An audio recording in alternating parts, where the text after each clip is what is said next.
The city lay quiet at midnight, its bustling energy replaced by the glow of neon lights.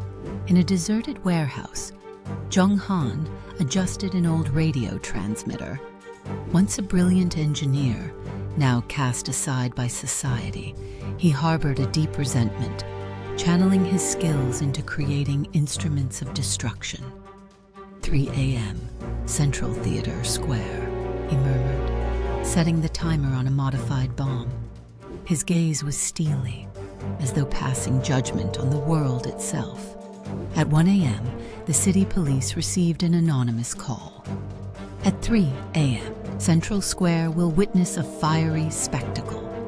The voice was cold and deliberate, sending a chill down the dispatcher's spine. Special Task Force leader Liu Yang immediately convened his team.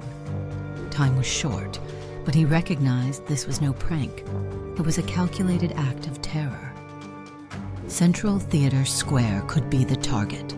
Move out now. At his command, officers sped to the scene. At the square, tension filled the air. The police quickly secured the area and began a systematic search. However, Jung Han's design was flawless. The bomb was camouflaged as part of an ordinary trash can. In the monitoring room, Liu Yang scrutinized the surveillance feed and spotted a man in a black hoodie leaving the square. "That man! Go after him!" he shouted.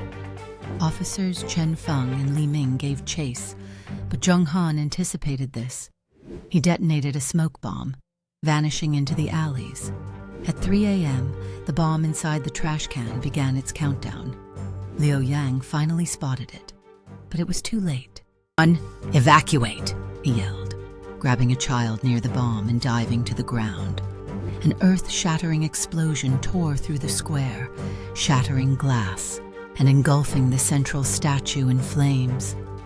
Fortunately, most civilians had been evacuated, but Liu Yang was left dazed and his ears ringing from the blast.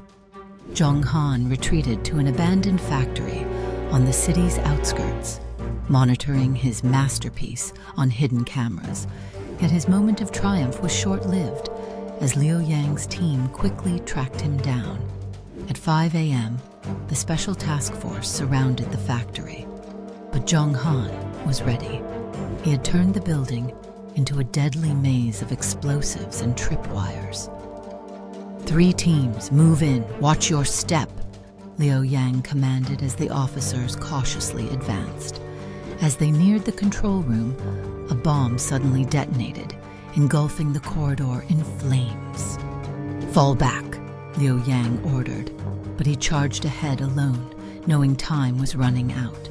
Inside the control room, Jung Han gripped a detonator, smirking at the surveillance screens. "You think catching me will end this? Naive." He pressed the detonator, but nothing happened. Liu Yang, breathless, appeared with a severed wire in his hand. Game over. Han was arrested, and all the bombs in the factory were defused. But the city was scarred.